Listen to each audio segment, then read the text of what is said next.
So not only do we have people that are defying, but we also have snitches all over the place.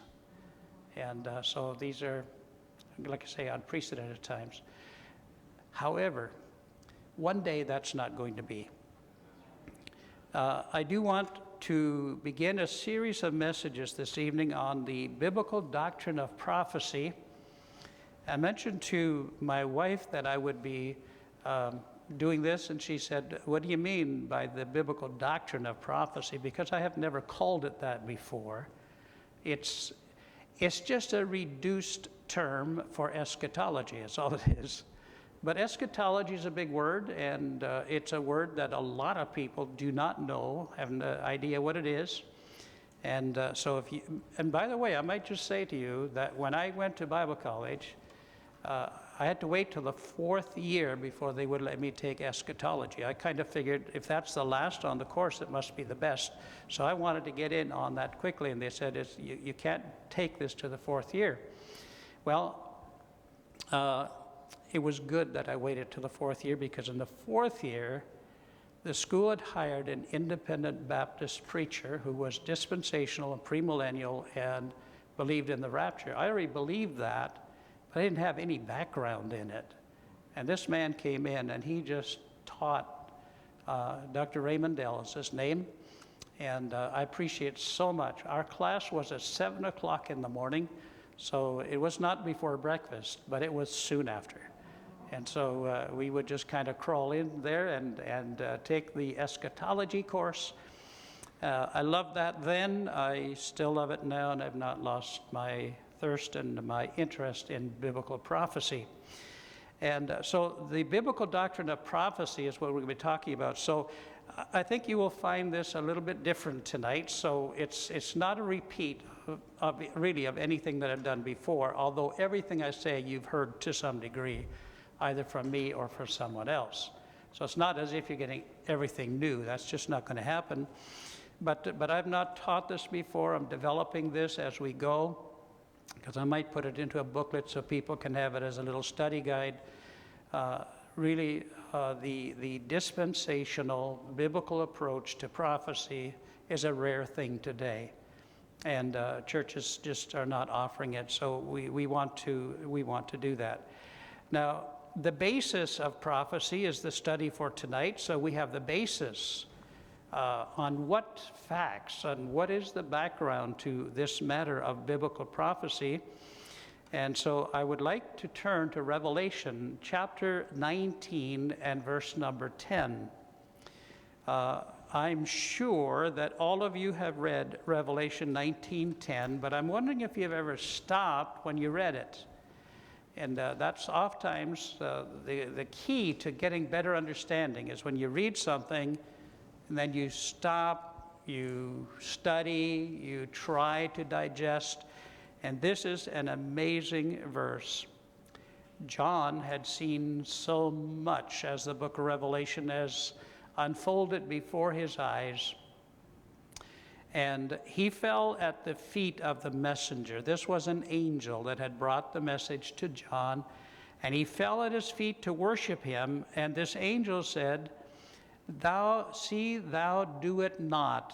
I am thy fellow servant, and of thy brethren that have the testimony of Jesus. Worship God, for the testimony of Jesus is the spirit of prophecy. What I was stopped at, what I was thinking and digesting as I had read this verse, was those last few words. For the testimony of Jesus is the spirit of prophecy. How many of you have ever heard people say, well, I don't really go for prophecy? I've heard that a lot. And I say, you're in big, big trouble. Why am I in big, big trouble? Because the spirit of Jesus is the spirit of prophecy. The testimony of Jesus is the spirit of prophecy.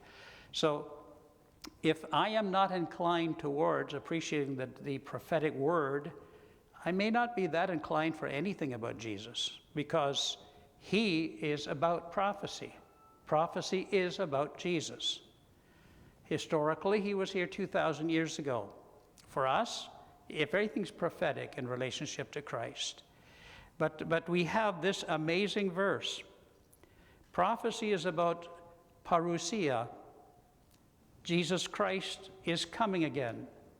Jesus Christ will be with us. Wonderful that he will take us home, and then he will come back with us and be with us for all eternity, for a period on earth of 1,000 years, and then with him forever. Those of you who wonder, what is that word parousia? It is a Greek word. And you said, okay, I know Greek, so tell me more about it. All right? Well, the word parousia just simply means that the appearing of Jesus, he will come again, is what that word is all about. It's a part of the doctrine of eschatology. And so what I've done is we're developing a website where I'm calling it the Parousia Gospel Ministry. And we're going to be putting prophetic material, prophetic messages, linked to prophetic teachers on this website, so that coming out of our ministry, there will be this constant emphasis on the prophetic word. And we will put only websites and connect only with people who believe the same thing that we believe. And so that is coming. So prophecy is about that. The prophecy is about coming. Actually, I had spoken to one of my friends, actually several friends, but I spoke to one and I said, do you have any idea or ideas about what I should call this website and this ministry that I want to develop as we go along? And he said, well, why don't you choose some sort of a Greek word for it? And I said, okay. I said, why not? And so I thought, I said, well, what about parousia? Wouldn't that just fit just right? And so that's what I'm calling it. So we like to call it that here on Wednesday night. So when you tell people where you're going, say, I'm going to the Parousia Gospel Ministry teaching. So you say, oh, what are you talking about? Okay, then you can explain it to them. Prophecy. Now this is where so many people get sidetracked. So many people, when they hear the word prophecy, they want to hear, is this pandemic a part of prophecy? That's what they want to hear. I've had a few people, not a lot, but I've had a few people say, do you see the pandemic in prophecy? I said, no, I don't. There was a worldwide pandemic in 1918, and that era lasted for about 2 years, and many millions of people died. It was a real pandemic because people were really dying, and they do die when there's a pandemic. It happens. So that was definitely a crisis, but it wasn't predicted in the Bible. This one is not predicted in the Bible. It would be very generally predicted in the Bible, because in the end times, all kinds of pestilences, and pestilences has to do with living things, and this virus is a living thing that has been maybe made. I don't know if anybody knows for sure yet, but it is a living thing. So it would be part of the pestilence. So if earthquakes are in the increase, if hurricanes are in the increase, if various things like that are on the increase, so is the matter of pestilence. So we know that we're moving closer and closer to the end. We know that. So that is coming. So prophecy is not primarily about the latest crisis, pandemic, or even the Antichrist rule. Is this the Antichrist number? Now listen to this. There is much talk about not being able to fly anywhere unless you have a vaccine passport. That would be very, very interesting. However, the rule of the Antichrist will be like that, only it'll be so enforced, if you don't take his number, you will have no way of surviving. So, and I'm not talking about Christians, I'm talking about the world in general, because Christians are gone by that time. So when somebody says, and not that long ago, somebody told me, he said, we are in the tribulation period. And are we in the tribulation period? I don't feel tribulation. I don't like what's going on. I don't feel tribulation. I know some people do, but I don't. But the fact is, that tribulation is something that is unique, and I'm going to try to explain that as time goes on. It is not just like any other sort of trouble that people have had.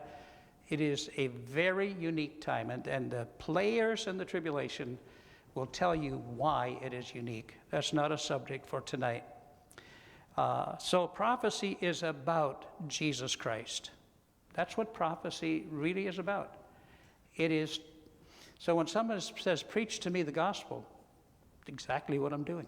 I'm preaching to you the gospel. I'm talking to you about Jesus. A gentleman got saved in one of our studies just recently, and he said, I thought that the Bible was just a book of stories. He said, I didn't know it was a book to be taken seriously. And so I've been hammering at the 144,000 witnesses in Revelation. And I was hammering the idea, teaching it with biblical information, that the 144,000 have only one objective for 7 years. And you know what that is? Preach the gospel of the kingdom. Prepare the people in the tribulation to receive Christ so they can be a part of the kingdom program. For 7 years, that's all they do. They're protected by God. They are invulnerable men. They're chosen by God. And they are uniquely, they talk in the morning, they talk at noon, they talk at night, they talk every part of their living moments about the gospel of Jesus Christ. That's what they do. So if ever there have been gospel preachers in the world, that's still coming in the future. I don't know that any of us, I know Brother Abe is very close to that, I think, but I don't know if any of us are really there with these 144,000, and that is that they just talk about Jesus and the gospel. That's all they talk about. And that's what they're going to be doing. So it's about Jesus Christ is what prophecy really is all about. Because look at Revelation chapter 1 and verse 1. The very first few words tell us exactly what the revelation is about. The revelation of Jesus Christ. The revelation is not about all of the various things that are described for us, the scrolls and the dynamics that unfold, and the hurt and the death and the horrific things. These things are described as a part of what will happen when we come to the days when Jesus Christ will finish everything on earth, but it reveals him to us. That's what this book is about. It's the revelation of Christ, which God gave unto him to show unto his servants things which must shortly come to pass. And he sent and signified it by his angel unto his servant John. That gives us somewhat of an introduction to what we're talking about tonight. And so what I want to do is now I want us to make sure that we are understanding that tonight we're talking about the basis of biblical prophecy. All right, what's the foundation for biblical prophecy?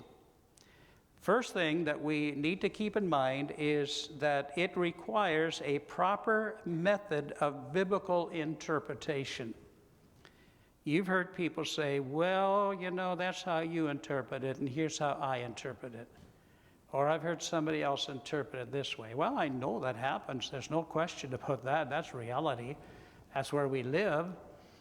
And honestly, I cannot get upset with people when they have a different view on this. I'd like to be upset with them because I think my view is right. But not everybody agrees. And there are scholars that don't agree. So I've said many times, what we believe is a belief system. We believe this, but there are different opinions. So when somebody says, I have a different method of interpretation, I just want us to look a little bit at what is the proper way of interpreting the Bible. What is the word on the screen? Literal.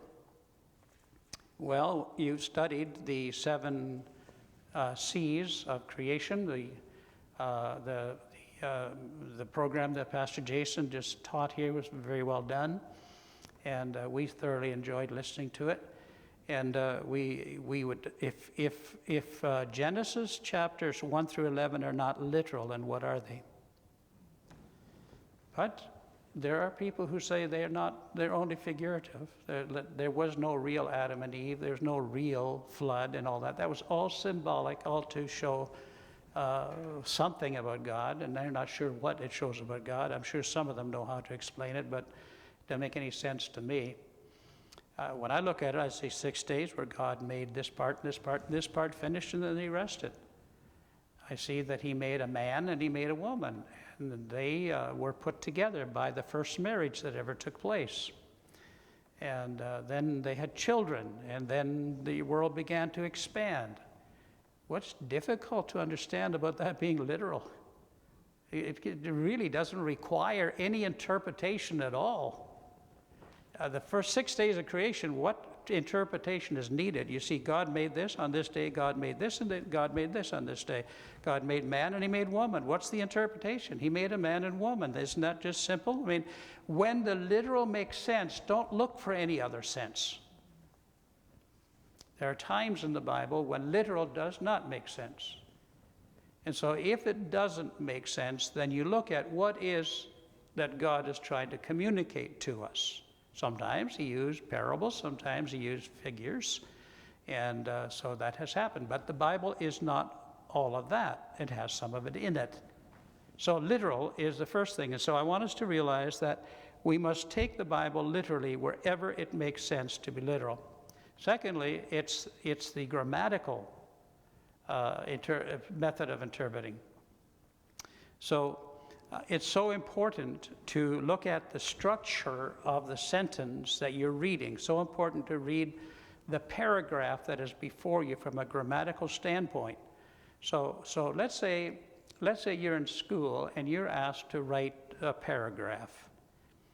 And so you write the paragraph and you learn how to do your commas and your colons and your semicolons and your dashes and your quotations and your exclamations and all of those things, and you know what verbs are and supportive verbs and modifiers and nouns and all those kind of things. You learn all those things, and so that as you read the paragraph, you say, this is what this paragraph says. There's no question about it. By looking at this paragraph, that's what it says. By the way, let me say this to you.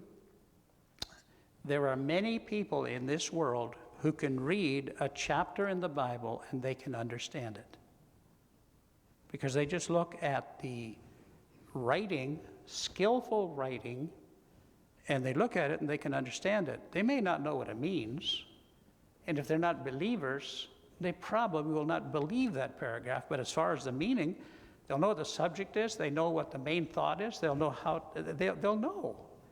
That's why there are some men who are not believers can bring a profound message from the Word of God. There have been many over the centuries. They didn't believe anything they preached, but they could understand. They didn't understand spiritual truth, but they understood the grammar. So it's the grammar. So you don't look at spooky things when you read the Bible. You look at the grammar.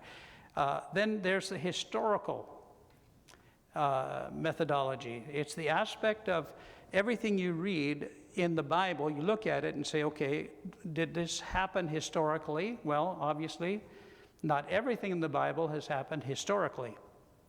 There are a lot of things that are yet future from our point forward, but there are many things that are historical. The birth of Jesus is a historical event. It won't happen again. The coming of the Holy Spirit upon the believers, that was a historical event. It won't happen again. But there is a massive movement all over the world that's trying to relive an historical incident.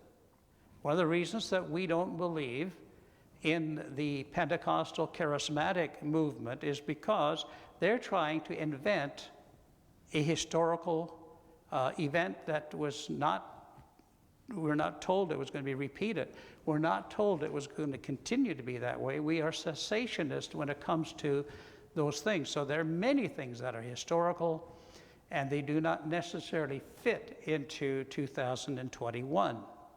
But it's information that God gave to us to understand how the world unfolded. History means his story. It is the story of God with his people or with the world at large. And then I want you to look at the term dispensational. if ever had trouble with people, it's over this word. And actually here at the church, it wasn't that long ago, and I had major issues with some people. They're long gone, but it's this word that just absolutely choked them to death because they absolutely refuse to believe it. Now, if any of you do anything on the computer and you go and you put in the word dispensational, you'll see some people frothing at the mouth against the word dispensational. And so there's enemies to this doctrine. There's no question about it. And the enemy is from within. It's not necessarily here now, but it was here. It is in every church. When we were at Northside, a gentleman came in and he said, I have never heard this about dispensations before. And he said, I don't believe it. Well, I said, okay, I've not gone and given you a whole biblical session on it, but you should know enough. He said, well, no. He said, I am actually learned in this. I don't believe in this. I said, okay. He stayed in the church, as far as I know. I don't know if he's there now, but he did stay in the church. He did come once in a while, and he said, I don't know of any man that's ever made me think as much as you do. And I said, well, a part of my job is to make you think so you're not sitting and sleeping in church. One day he came to me and he said, you are not preparing God's people for the end. I said, wow. I said, what am I missing? What am I not teaching for preparation? He said, people might take the mark of the beast tomorrow, and you're not telling them anything about that. You're not warning them about not taking the mark of the beast. I said, guess what? I don't have to. I said, that's not my job. My job is to get people to receive Christ who will take us out of here before the mark of the beast comes. The mark of the beast is something that the people in the tribulation will deal with, not the people in the church. Let me not get preaching here. But this word dispensation. Now, some of you are die-hard dispensationalists. How many dispensations are there? Not 8? Yeah, 7. Some people have 8. Some people have 2. Some people have 5.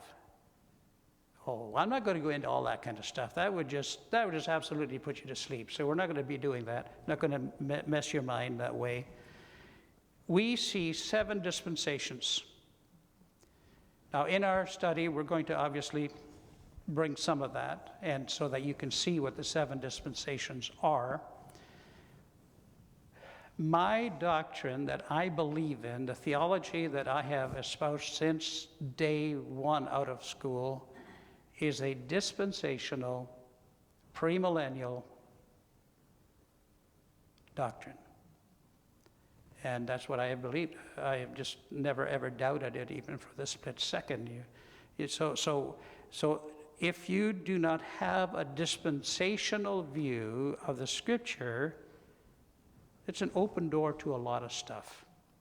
If a dispensational view, it really shows you how in 7 pockets of time, and they're not exclusive one from the other, but in 7 pockets of time, you see how God works, how he deals with the various groups of people and various people in those times. So some of you may look forward to the time when we actually explain all the dispensational material. The second thing that we look at tonight, and we're not going to go very long tonight, we're going to try to stop by 1:45, is the promises of God as a precedent for prophecy. Okay, what are they? Well, let's go first of all. There was the promise to Noah. Now, God promised Noah in verse 9, I behold, I establish my covenant with you. That's a promise. And with your seed after you, and with every living creature that is with you, of the fowl, of the cattle, every beast of the earth with you, from all that go out of the ark to every beast of the earth, and I will establish my covenant, my promise with you. Neither shall all flesh be cut off any more by the waters of a flood, neither shall there any more be a flood to destroy the earth. And God said, this is the token of the covenant which I make between me and you and every living creature that is with you for perpetual generations. What was that token? The rainbow. Big to do about the rainbow. Different Catholic schools now are planning to fly the rainbow. While there was strong objection to it, they snuck it in under the table where somebody made a rule that they didn't have to vote on it, so they're having it fly in some Toronto schools. But I don't know where else they're flying the rainbow. But anyway, I don't want to get into the matter where the rainbow is being misused today. Elena's dad mentioned something very interesting not that long ago. He said, we should put a huge rainbow up here in our lawn over here, just a huge rainbow. Say, this is God's sign of no more floods. This is God's sign, not, well, anyway, we didn't do it. I do set my bow in the cloud. You see that? I set my bow in the cloud, and it shall be for a token of a covenant between me and the earth. So every time when you see the rainbow, small rainbow over a little bit of water, huge rainbow over a massive rain, just remember, God said, I'm putting limits on the rain that comes upon the earth. I set my bow in the cloud, and it shall be as a token of a covenant between me and the earth, and it shall come to pass when I bring a cloud over the earth, that the bow shall be seen in the cloud. And I will remember my covenant, which is between me and you, and everything, and every living creature of all flesh in the water shall no more become a flood to destroy all flesh. And the bow shall be in the cloud, and I will look upon it, that I may remember the everlasting covenant between God and every living creature of all flesh that is upon the earth. And God said to Noah, this is the token of the covenant which I have established between me and all flesh that is upon the earth. So that is God's promise, the covenant. That's the first one. We're not going back to the Adam covenant. We're going only from the Noah covenant. There was the promise or the covenant to Abraham, and that passed on to Isaac, and that passed on to Jacob. It was a covenant that God would bless Abraham and his offspring, and anybody who blesses them will be blessed. Anyone who curses them will be cursed. So I believe that we do well to be in prayer for Israel, supportive of Israel, sympathetic with Israel. Any country, any political organization that opposes Israel is in trouble with God, because Israel chose Abraham. God chose Abraham. He chose Israel as a unique and special. He made the promises to them. There are in Genesis 12 and Genesis 13, Genesis 15, Genesis 17, Genesis 22. If you're writing down notes or whatever you're doing to keep it in mind, there are the promises that God made to Abraham and to his sons. We have the Palestinian promise. The Palestinian promise is essentially known, in other words, as the land promise.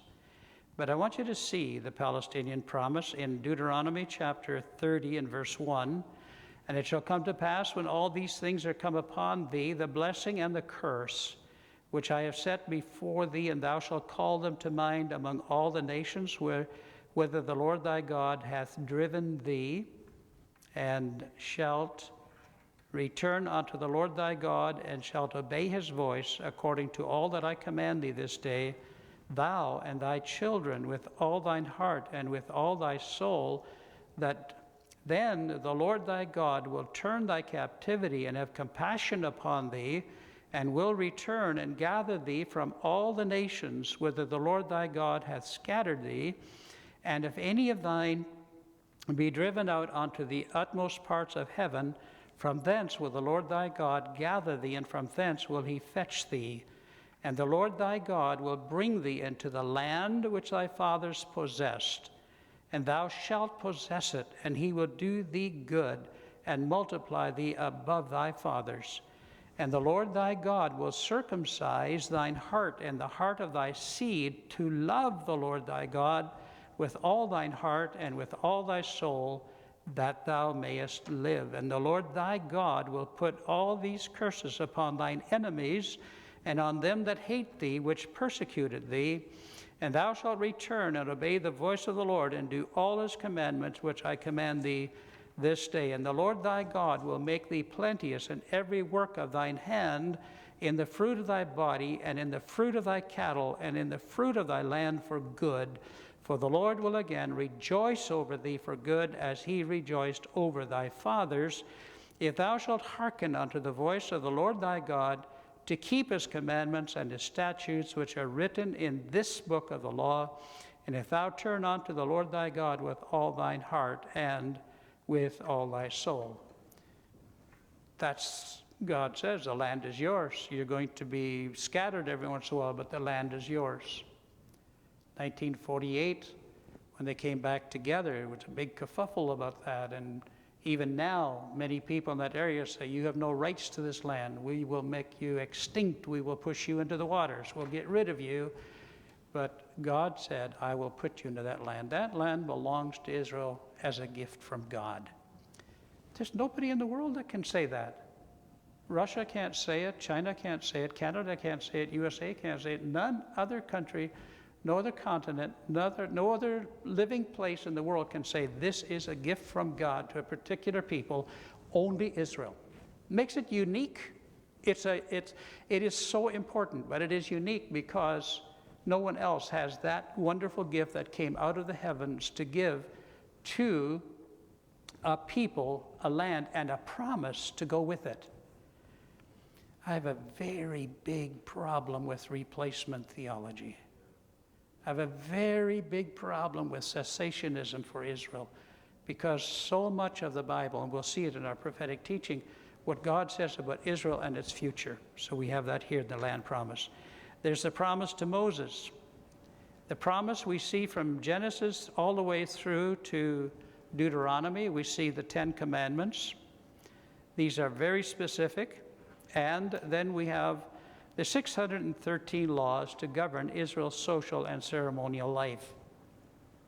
I'm kind of stuck on the 613 laws because they can actually be found in the Pentateuch. They can be found in Genesis through Deuteronomy.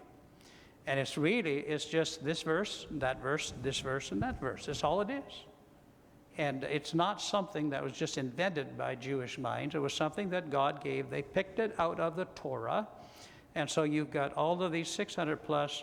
Now, some people argue, and I wouldn't argue with them. They say, well, sometimes it's the same one repeated, so it wouldn't be 613. That's possible. But it's mentioned at least 613 times. These are the ceremonial and the social things. These are the things that all the way through the Old Testament, you have this, the law of Moses. And remember that Jesus died to fulfill the law of Moses. Then you have the promise to David. Very specific. I want to read from 2 Samuel 7, verses 12 through 16. Now, it's longer than that, but I'm just, for time's sake, I'm cutting it down. And when thy days be fulfilled, and thou shalt sleep with thy fathers, I will set up thy seed after thee, which shall proceed out of thy bowels, and I will establish his kingdom. So God said there would be succession for Israel. So he said, you will die, but somebody will sit in your place, and the kingdom will be established for him. And that, of course, would have been Solomon. He shall build an house for my name. By the way, in our studies, and I'm telling you some things that are coming way down the road, we're also going to be talking about this house. Okay, you know, it's the tabernacle that they had, became the temple. Temple is a big deal in the Bible. But then I'm going to be teaching you a lesson or two about the temple that never was built. But it will be. There's a picture of it in the Bible. Very clear picture of it in the Bible, but it was never built. If it was never built, but it's in the Bible as a temple for Israel, guess what? It's going to be. It's going to be. So we'll be talking about that. I will be his father, and he shall be my son. If he commit iniquity, I will chasten him with the rod of men. Uses other countries to chasten Israel. And with the stripes of the children of men.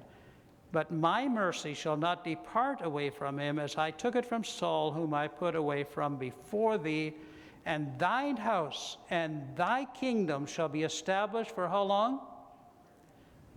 Forever before thee. Thy throne shall be established forever. Cessationists, replacement theologians, listen. This is God's word. The forever doesn't mean forever. It means that if they because they also believe that all of these covenants were conditional. They are not. Some covenants are conditional, but these covenants were not. The covenant to David was not a conditional one. God just simply said, this is what I am going to do. No conditions. So Israel will be in perpetuity. Then there's the promise of the new covenant. We read it in Jeremiah 31. I want you to see the words in Jeremiah 31, verse 31. Behold, the days come, saith the Lord, that I will make a new covenant with the house of Israel and with the house of Judah. Guess what? That's a future covenant. All the others are history. They're part of the historical story of what God will do in the world. Jeremiah 31:31, that goes way beyond where we are. So it was a foresight that God gave to Jeremiah when he wrote this marvelous book. He said, thy days come that I will make the new covenant with the house of Israel, with Judah, not according to the covenant that I made with their fathers in the day that I took them by the hand to bring them out of the land of Egypt, which my covenant they break, although I was an husband unto them, saith the Lord. But this shall be the covenant that I will make with the house of Israel. After those days, saith the Lord, I will put my law into their inward parts, and will write it in their hearts, and will be their God, and they shall be my people. It's not the case today, but it will be the case. You know that this new covenant is coming in the future when Israel will be restored, and Israel will be the people of God, which will be at the end times. Listen to this, and they shall teach no more every man his neighbor and every man his brother, saying, know the Lord, for they shall all know me, from the least of them unto the greatest of them, saith the Lord. For I will forgive their iniquity, and I will remember their sin no more. This is beautiful end time stuff. Beautiful. When God says, all of the heavy-duty dark clouds of history will be gone, and I am going to forgive you for everything, and you will be restored. You'll be my people. I'll be your God. That's a wonderful promise. That's the new covenant. So, we have Noah, we got Abraham, Isaac, and Jacob. Jacob became Israel, as you know. We have the Palestinian, that's the land promise. We have the Moses promise, all of the Torah, all of the Pentateuch. We have the David promise, and we have the new covenant. This is the basis for the prophetic studies. This gives you a foreview from the very beginning when God said, looking forward, and so on. So we are looking forward to what is it that God is promising to us? What are the prophetic utterances in Scripture? And so we will seek to discover them as our time goes by. In our prayer time this evening, and I want to thank those who were with us online. I think that's going to be cut off now, but